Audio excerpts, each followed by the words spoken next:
Ei, gente! Vocês estão bem? Espero que sim. Eu sou a Bruna Rodrigues, sou professora de História e sejam bem-vindos aí a mais um vídeo aqui no Me Explica Essa História. Hoje a gente vai conversar sobre um assunto muito importante e super atual, que é a Covid-19 ou o novo coronavírus. Alô!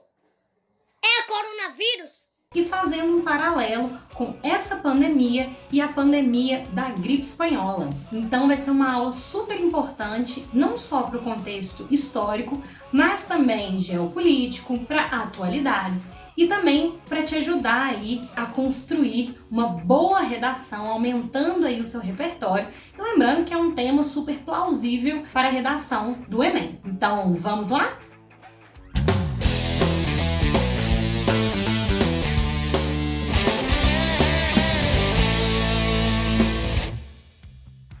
Bom, antes de tudo, queria esclarecer aqui alguns conceitos importantes para toda vez que a gente falar de doenças. O primeiro deles é a ideia de surto.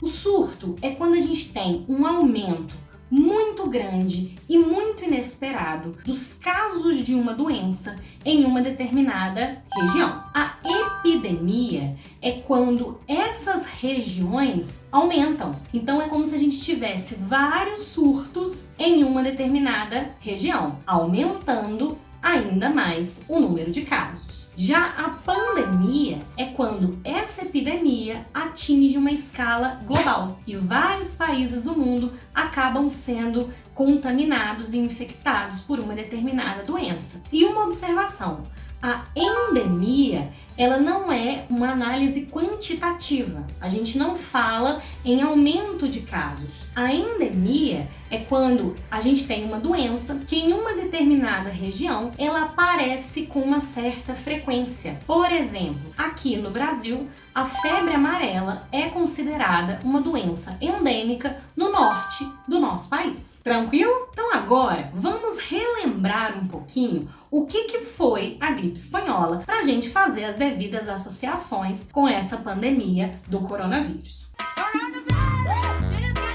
Pessoal, a gripe espanhola, ela foi considerada uma das maiores pandemias da história, ficando atrás apenas de duas. A primeira, que foi a pandemia da varíola no século XX, que deixou aí 300 milhões de mortes pelo mundo. Atrás também da pandemia da peste negra, naquele contexto ali da transição da Idade Média para a Idade Moderna, que estima-se que tenha acometido 200 milhões de pessoas. A gripe espanhola, ela deixou um saldo aí estimado de 50 milhões de óbitos, mas existem pesquisadores que falam que esse número pode chegar até mesmo a 100 milhões de óbitos e uma média também de 500 milhões de pessoas afetadas e contaminadas por esse vírus. Então vamos entender agora de onde veio o vírus da gripe espanhola. Esse vírus, ele é o mesmo vírus da gripe suína de 2009, o influenza vírus, o H1N1. Ele então foi responsável por duas pandemias na nossa história.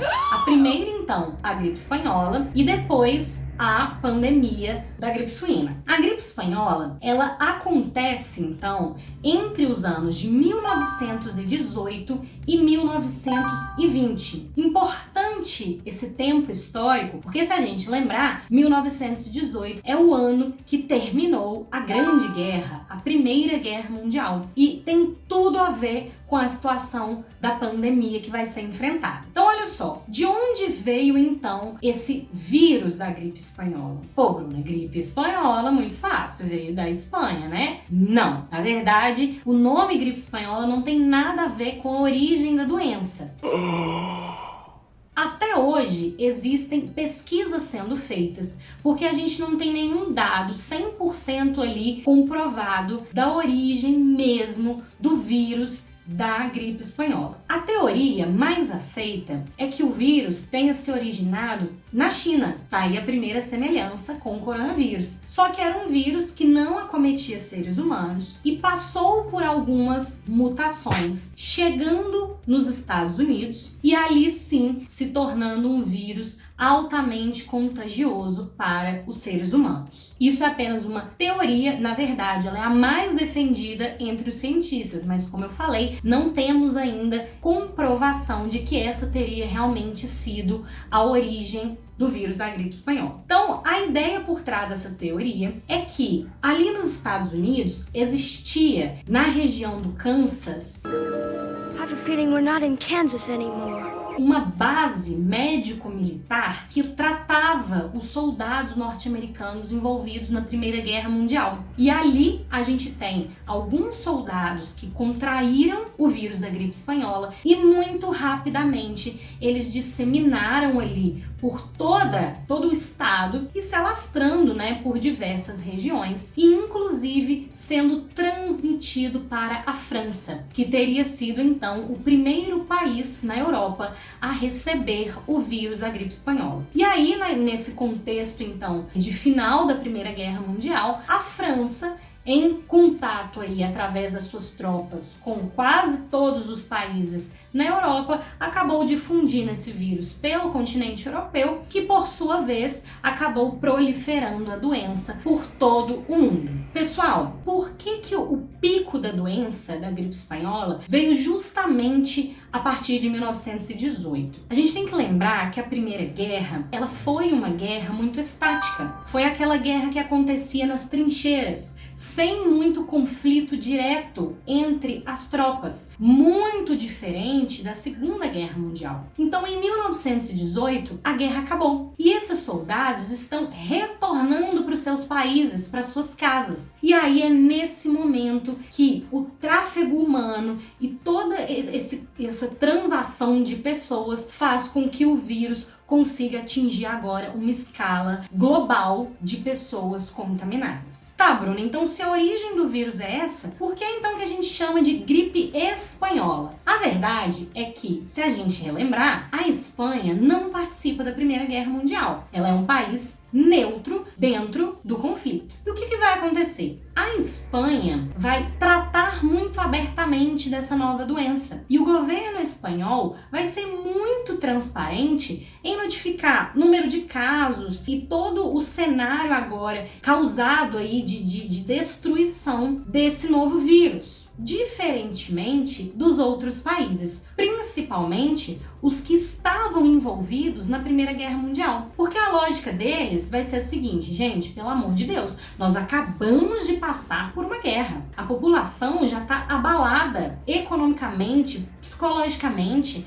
A gente já teve muito estrago causado pela guerra. Se a gente chegar notificando uma nova doença que a gente não sabe nem da onde veio, o que é, a gente vai ter um estado aí de crise social. Então, para não gerar esse transtorno, as autoridades preferiam abafar os casos. Muitos governos, como por exemplo o governo norte-americano, inclusive censurava a imprensa. Então, eles estavam proibidos de falar sobre essa nova doença. E aí, o que ficava parecendo? Que só era acometido, só sofria dessa doença os espanhóis, que o maior número de óbitos e toda a situação de calamidade só acontecia lá. Mas a verdade era que a Espanha não deixava a doença em segredo e acabava sendo muito transparente, E aí dava essa impressão. Mas na verdade, a gripe espanhola, ela mudou de nome. Ela recebia vários nomes diferentes de acordo com o país e de acordo com aqueles países acreditavam ter sido a origem da doença. Então, por exemplo, na Rússia, ela era chamada de febre siberiana. Na Sibéria, ela era chamada de febre chinesa.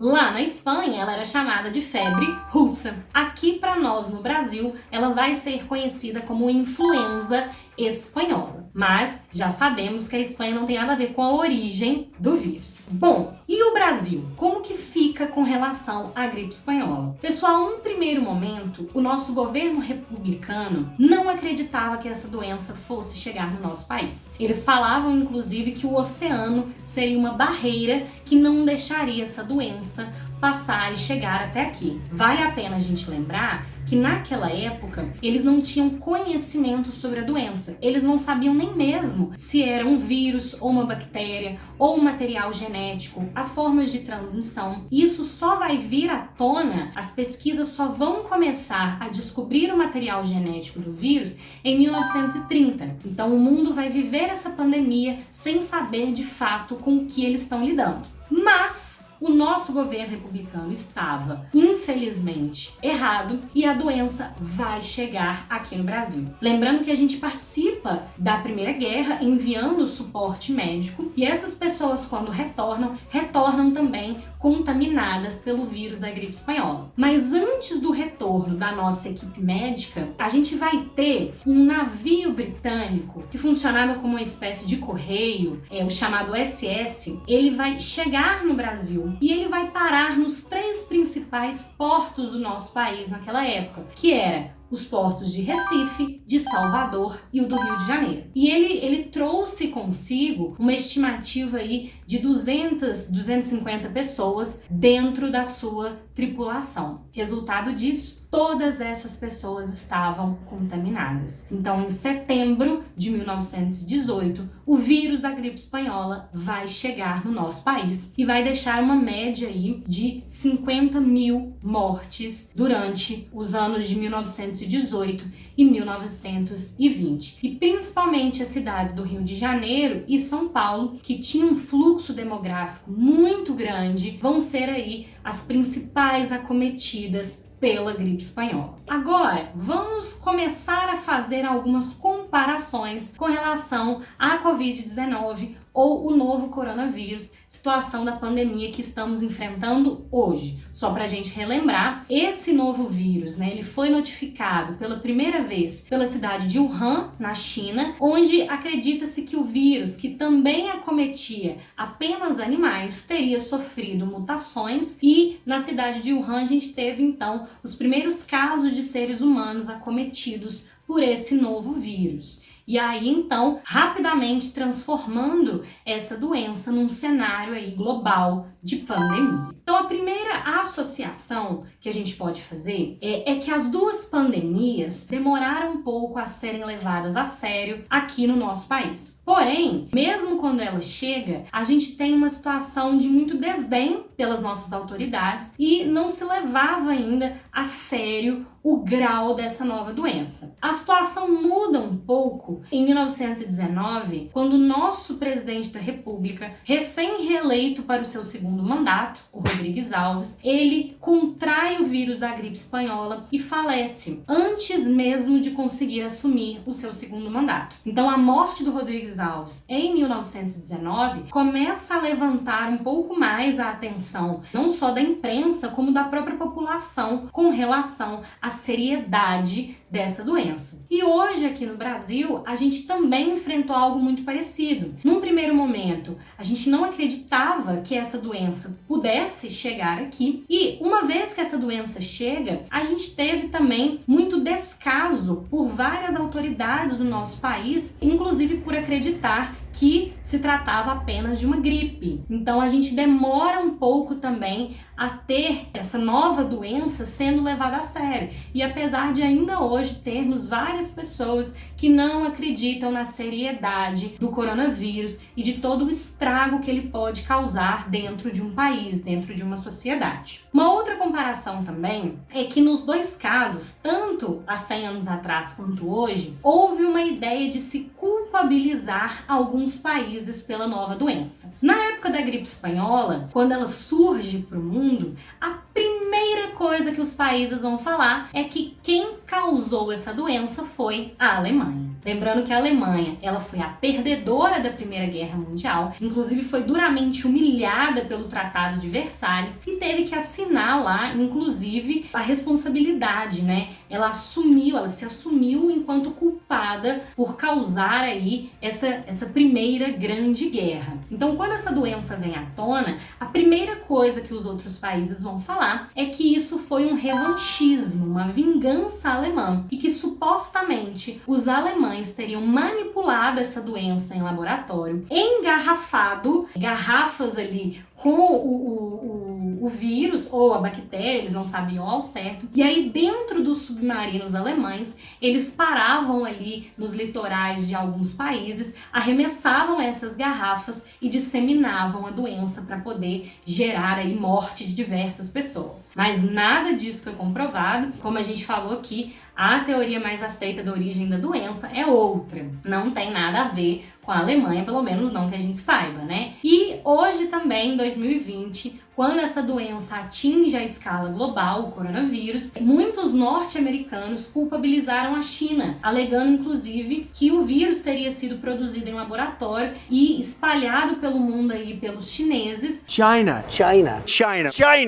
para que eles pudessem causar todo esse cenário aí de pandemia. Mas, em contrapartida, a China, alguns chineses, na verdade, chegaram a alegar que os norte-americanos teriam manipulado o vírus e causado essa pandemia. Mas, de novo, nada também que tenha sido comprovado, apenas teorias aí da conspiração, né? Uma outra semelhança é que nos dois contextos a gente teve também tentativas caseiras de tentar combater as duas doenças. No caso da gripe espanhola, uma receitinha que ficou muito famosa, principalmente em São Paulo, que as pessoas acreditavam que serviria para matar o causador da doença, era uma mistura de cachaça, mel e limão. E aí, para quem não sabe, o nosso Instituto Brasileiro de Cachaça fala inclusive que foi dessa mistura aí que surgiu pela primeira vez a nossa caipirinha. Então, apesar de não ter tido, sucesso nenhum no combate à gripe espanhola, pelo menos essa receita deixa de legado aí uma bebida tão amada pelos brasileiros. E agora, com o coronavírus, a gente teve várias notícias também de receitas caseiras para tentar combater o coronavírus, A gargarejar água quente com sal, mastigar alho, algumas informações até de que a vacina da gripe serviria para poder matar o vírus do coronavírus. Então, medidas que foram inclusive negadas pelos nossos órgãos de saúde e que não eram, não foram cientificamente comprovadas. Sempre lembrando que a gente precisa se ater sempre às informações das instituições aí de saúde e da ciência, do nosso país. Outra semelhança era a situação que se encontravam os leitos e as dificuldades com relação a áreas hospitalares disponíveis e até mesmo áreas para sepultamento disponíveis tanto no período da gripe espanhola quanto hoje. No caso da gripe espanhola, a situação era muito pior, justamente porque a gente tinha ainda menos investimento na nossa área da saúde. Inclusive, foi a partir da gripe espanhola que a gente passou, inclusive, a levar mais a sério algumas instituições de saúde e investir mais nisso. Naquela época, a situação era tão grave que cidades como, por exemplo, o Rio de Janeiro, enfrentavam uma situação de simplesmente não existir mais covas disponíveis, coveiros, carros funerários. E o que estava acontecendo é que as pessoas estavam colocando os corpos dos seus parentes ou amigos que teriam sido acometidos pela doença nas ruas. E aí, algumas vezes, alguns dias da semana, passava-se pelas ruas do Rio de Janeiro um carro que foi apelidado de cata-cadáveres e ele passava então recolhendo aqueles corpos, empilhando e depois despejando esses corpos no litoral do Rio de Janeiro. Tamanha era a situação de carência e precariedade vivida então no contexto da gripe espanhola. Infelizmente, essa situação triste voltou a acontecer agora nesse cenário da pandemia do coronavírus. Várias cidades do Brasil e do mundo estão enfrentando situações também de dificuldade, de sepultamento dos seus familiares. A gente já sabe que vários leitos e UTIs já não estão suportando mais a quantidade de pessoas e a gente está precisando recorrer também a algumas medidas alternativas. Então, infelizmente, é uma semelhança muito triste que a gente carrega entre as duas doenças, Uma outra semelhança também entre os dois cenários, a falsa ideia de que as duas doenças acometeriam ou acometiam apenas idosos. Só para vocês terem noção, a gripe espanhola, ela era apelidada de doença limpa velho. Vê se pode, gente. Coitado dos idosos.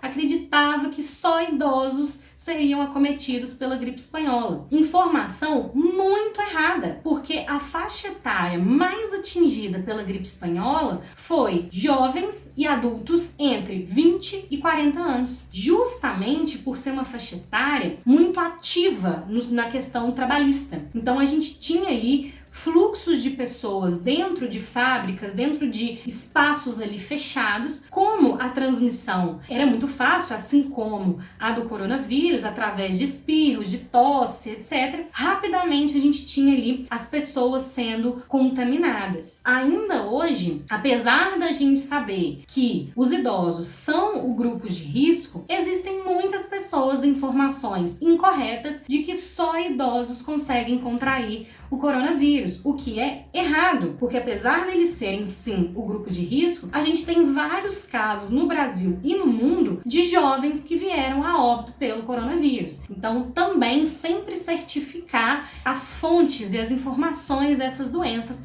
porque nos dois cenários a gente teve aí essas informações equivocadas sendo difundidas. Outra semelhança importante era o grau de autonomia dado aos governadores e aos prefeitos para lidarem com os casos das doenças, tanto na gripe espanhola em 18, quanto com o coronavírus agora em 2020. Na época, o governo republicano, vivendo aí o auge do federalismo, eles davam total autonomia para que os governos dos estados e das cidades agissem de acordo com os seus interesses, colocando as medidas sanitárias que eles achassem mais prudentes. Então, mesmo naquela época, a gente tem vários casos de cidades no Brasil em que foram orientadas uso de máscara, decretado isolamento social, orientado para que se evitasse aglomerações. Escolas, cinemas, teatros, igrejas foram fechadas. E essa situação também se repete hoje. A gente tem um governo federal, executivo, mas que dá aos governos dos estados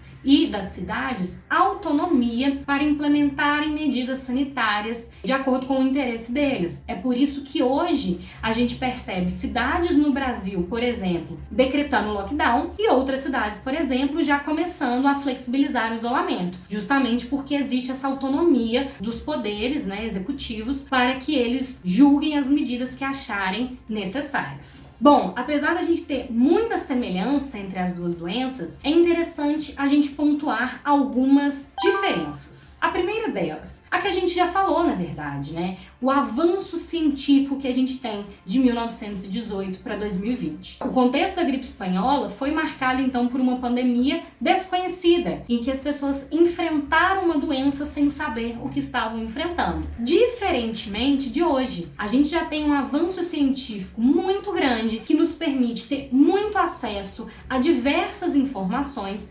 Yes, science! E até mesmo medidas já de prevenção e tentativa de combate a esse vírus. Então, muito rapidamente a gente teve testes sendo fabricados, a gente já tem vacinas em processo aí de análise, de experimentações. Então, o avanço científico, de lá para cá é algo que a gente tem que considerar como uma diferença, inclusive, muito positiva pra gente, porque nos permite passar por esse contexto de forma mais segura e até mesmo mais rápida, por conta do conhecimento que a gente tem. Outra diferença é a questão trabalhista nos dois contextos. O período republicano, ele não resguardava o trabalhador brasileiro porque a gente não tinha nenhum tipo de legislação trabalhista. Então, o que acontecia? As pessoas que foram contaminadas com a gripe espanhola e começavam a sentir os sintomas e ficavam em casa, tinham seus salários suspensos, cortados. Qual que era o efeito disso? Eu, contaminado na minha casa sem receber, começava a passar dificuldade. Então eu ia para o trabalho mesmo assim, porque eu não conseguia lidar com esse contexto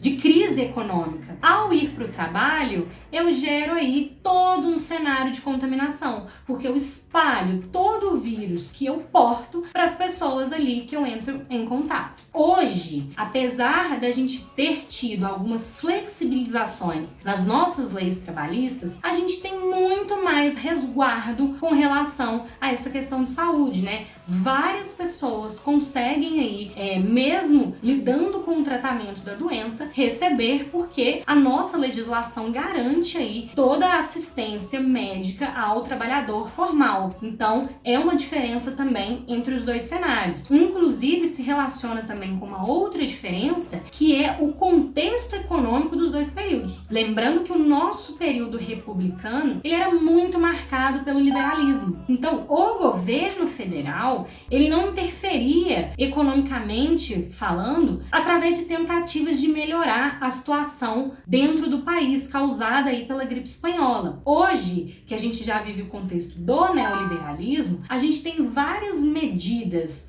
do governo que tentam minimizar os impactos dessa crise, né, na saúde e também essa crise econômica. Então a gente tem, por exemplo, os auxílios emergenciais sendo depositados, os auxílios a pequenas empresas, ao pequeno empreendedor, o repasse de dinheiro para que ele seja investido na área da saúde em determinadas cidades ou estados do Brasil. É claro que a gente sabe que está longe de ser o ideal, que a gente tem muitos problemas aí no meio do caminho, mas já é muito mais do que a gente tinha no contexto da gripe espanhola, que a gente não tinha praticamente nenhuma intervenção do governo para tentar mediar esses impactos da doença. E para a gente finalizar, na verdade, vou falar aqui uma semelhança, mas uma semelhança bem positiva entre os dois contextos. Uma das grandes consequências da gripe espanhola, no início ali do século XX, foi o engajamento de mulheres